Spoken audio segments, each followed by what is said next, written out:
ka, matagal ko na dapat ginawa to eh. Sana noon pa sinabi ko na sa'yo. Ano, Arlene? Special ka sa akin. Noon pa. Ah, B! B, si... Kaloy, si Christian, boyfriend ko.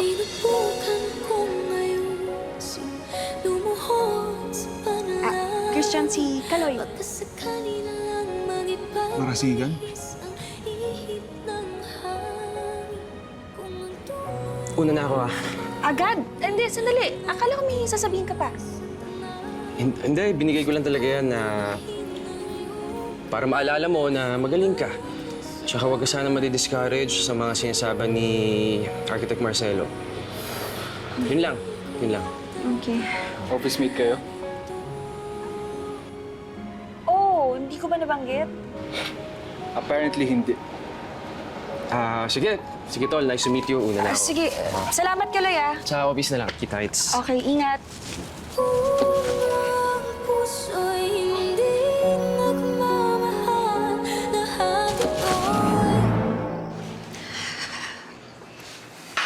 Okay. Bakit di mo sinabi na nasa Pacifica na rin si Kaloy? Hindi na ba importante, B? Pero wala tayong sikreto sa isa't isa, di ba?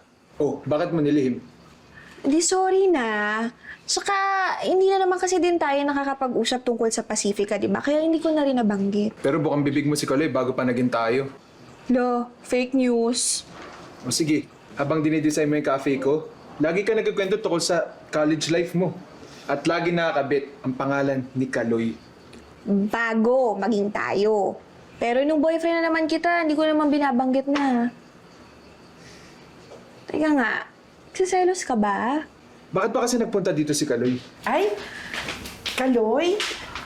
Nandito si Kaloy, nasaan? Na, Bakit? Kaibigan mo naman yun. Naging malapit sa akin yun. Masama ba?